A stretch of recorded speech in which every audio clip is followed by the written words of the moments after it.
दोस्तों, क्या आप जानते हैं रोमन अपने दांतों को पेशाब से साफ क्यों करते थे? दुनिया में सबसे सस्ता सोना किस देश में मिलता है? हमारे भारत में सबसे पहला आधार कार्ड होल्डर कौन है?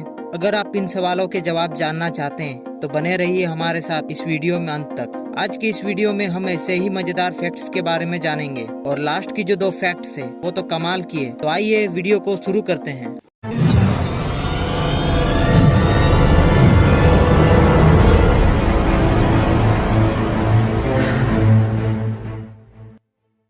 फैक्ट नंबर 1, रोमन अपने दांतों को साफ करने के लिए पेशाब का इस्तेमाल करते थे और सिर्फ दांत ही नहीं, वे पेशाब का इस्तेमाल कपड़े धोने के डिटर्जेंट के रूप में भी करते थे। उनका मानना था कि पेशाब में अमोनिया होता है और इसमें एक सफाई पदार्थ भी होता है जिससे सब कुछ साफ हो जाता है। पेशाब की इसी लाभकारी गुण के चलते उन्होंने इसे अपने दांतों को सफेद करने के लिए माउथवॉश और कपड़े साफ करने के लिए डिटर्जेंट के रूप में इसका उपयोग किया। फैक्ट नंबर 2, दुनिया में सबसे सस्ता सोना दुबई में मिलता है। अगर दुबई में सोने के भाव की बात करें तो वहाँ 1 ग्राम सोने का रेट 216 UAE है, मतलब 10 ग्राम का 2160 UAE। इसे भारत के हिसाब से कन्वर्ट करें तो यह 44,107 रुपये पड़ता है। यानी दुबई से खरीदा गया सोना करीब 44,000 के भाव से मिलता है, जबकि भारत में इसकी रेट 49,000 रुपये के करीब है। यानी 10 ग्राम पर करीब 5,000 का फायदा होता है। बता दें कि ये रेट 24 कैरेट के आधार पर बताई गई है। तो है ना फायदे वाली बात। कभी अगर आप भी दुबई जाएं तो अपने लिए सोना जरूर खरीदें। फैक्ट नंबर 3, दुनिया का सबसे जहरीला मेढक पॉइजन डार्ट मेढक है। इस मेढक में इतना जहर होता है कि वह 10 इंसानों को मौत की नींद सुला सकता है। आमतौर पर ये मेढक पीले और काले रंग के होते हैं, कुछ हरे चमकदार नारंगी रंग और कुछ नीले काले रंग के भी होते हैं। इस मेढक की जहर की वजह से इसकी पूरी दुनिया में तस्करी की जाती है। इंटरनेशनल ब्लैक मार्केट में इसकी कीमत $200 यानी करीब 1.5 लाख रुपए है।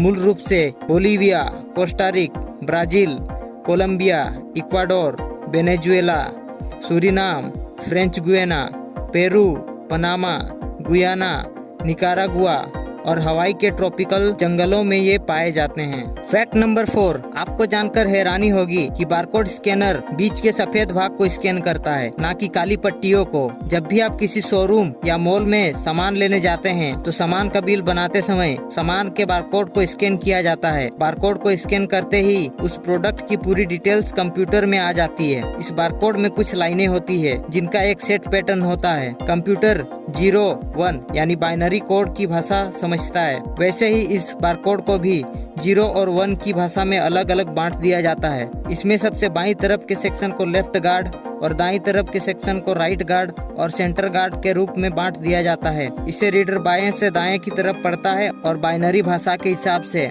इसे रीड करके कंप्यूटर पर इसकी पूरी डिटेल्स आ जाती है। फैक्ट नंबर 5, क्या आपको पता है LG का फुल फॉर्म क्या है? जी हाँ दोस्तों, मैं उसी LG की बात कर रहा हूँ जिस ब्रांड के आपके पास टीवी और फ्रिज है। मैं आपको बता दूं कि LG का फुल फॉर्म लकी गोल्डस्टर है। LG दुनिया की दूसरी सबसे बड़ी टेलीविजन और तीसरी सबसे बड़ी मोबाइल फोन प्रोडक्शन कंपनी है। इसकी स्थापना 1947 में ले हुई नामक रासायनिक औद्योगिक कॉरपोरेशन के रूप में किया गया था, जो एक प्लास्टिक प्रोडक्शन कंपनी थी। फिर 1952 में इसे लक हुई, जिसका मतलब लकी के रूप में गठन किया गया। 1958 में इसे लकी गोल्डस्टर नाम दिया गया। फिर 1995 में बाजार में बेहतर रेपुटेशन के लिए लकी गोल्डस्टर कॉरपोरेशन बदलकर LG रखा गया था। इसका हेड ब्रांच साउथ कोरिया के सियोल में स्थित है। फैक्ट नंबर 6, चंद्रमा पर सबसे पहले पानी भारत ने खोजा था। 2008 में इसरो के द्वारा चंद्रयान 1 को लॉन्च किया गया था, जो नासा के द्वारा प्रदान किया हुआ मून मिनरोलॉजिकल मैपर डिवाइस, जिसे M3 भी कहा जाता है, उसे अपने साथ लेकर गया था। 24 सितंबर 2009 में नासा ने ऐलान किया कि उनकी M3 यानी मून मिनरोलॉजी डिवाइस के द्वारा चंद्रमा पर पानी को डिटेक्ट किया गया है। फिर ठीक उसके अगले दिन यानी 25 सितंबर 2009 में इसरो ने घोषणा किया कि चांद पर M3 के 3 महीने पहले MIP ने पानी की खोज की थी। तो आपको क्या लगता है दोस्तों, नासा ने इंडिया के साथ अच्छा किया या बुरा? फैक्ट नंबर 7, भारत में सबसे पहले आधार कार्ड रंजना सोनावेन का 29 सितंबर 2010 को बना था। रंजना सोनावेन महाराष्ट्र के नंदुरबार जिले के केम्बली गांव की महिला है। 28 सितंबर 2010 को भारत सरकार द्वारा आधार स्कीम को लॉन्च किया गया था। उसके अगले दिन यानी 29 सितंबर 2010 को ही कांग्रेस प्रेसिडेंट सोनिया गांधी के द्वारा रंजना सोनावेन आधार कार्ड प्राप्त कर भारत की प्रथम आधार कार्ड होल्डर बनी थी। फैक्ट नंबर 8, कॉकरोच बिना सिर के 7 दिन तक जिंदा रह सकता है ना ये चमत्कार वाली बात। मैं आपको बता दूं कि ये कोई चमत्कार नहीं, अगर चमत्कार नहीं तो क्या है, इसके पीछे का राज चलिए मैं आप लोगों को बताता हूँ। कॉकरोच की ओपन सर्कुलेटरी सिस्टम होती है, जिसकी वजह से कॉकरोच अपने नाक के बजाय अपने शरीर के छोटे छोटे छेदों से सांस लेता है, जिसकी वजह से सिर कटने के बावजूद उसकी सांसें चलती रहती है। कॉकरोच लगभग 1 हफ्ते तक जिंदा रहता है, फिर भूख और प्यास से उसकी मौत हो जाती है। फैक्ट नंबर 9, भारत रुपए के सिंबल के बारे में तो आप सभी को मालूम होगा, लेकिन क्या आपको पता है इस सिंबल का डिजाइन किसने किया था? मैं आपको बता दूं, ये डिजाइन उदय कुमार धर्मलिंगम ने किया था।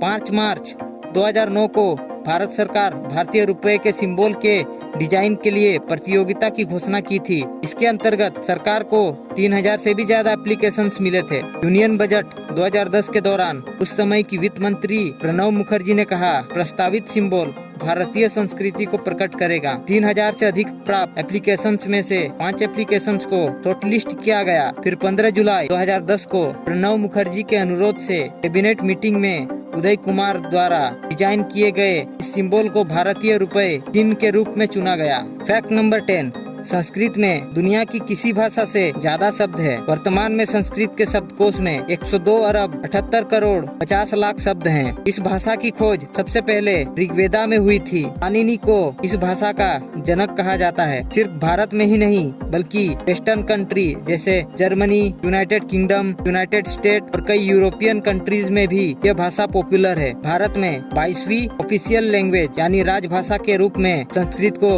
मान्यता मिली है और भारत का उत्तराखंड राज्य पहला वह राज्य है जिसने संस्कृत को दूसरी ऑफिशियल भाषा के रूप में मान्यता दिया है। यह 3500 साल पुरानी भाषा है। इजिप्टियन के बाद संस्कृत दूसरी स्थान पर आती है जो सबसे पुरानी भाषा मानी जाती है। तो ये था हमारा 10 मजेदार फैक्ट। आपको हमारा वीडियो कैसा लगा? अगर अच्छा लगा तो एक लाइक जरूर कर दें ताकि हमें मोटिवेशन मिले और हम आपके लिए ऐसे ही मजेदार फैक्ट्स लेकर आते रहें। इस सभी फैक्ट्स में से आपको सबसे ज्यादा अच्छा कौन सा लगा कमेंट करके जरूर बताएं और अगला वीडियो आपको किस टॉपिक पे चाहिए ये भी कमेंट करके बताएं, जिससे मैं आपके लिए अगला वीडियो उसी रिलेटेड टॉपिक पर बनाऊंगा। और अगर आप चैनल पर नए हैं तो चैनल को सब्सक्राइब कर दे ताकि जब भी मैं ऐसी मजेदार वीडियो अपलोड करूँ तो आपको उसका नोटिफिकेशन सबसे पहले मिल जाए और आप वीडियो को मिस ना करें। वीडियो में बने रहने के लिए आप सभी लोगों का बहुत बहुत धन्यवाद। जल्द से जल्द मिलते हैं अगले वीडियो में।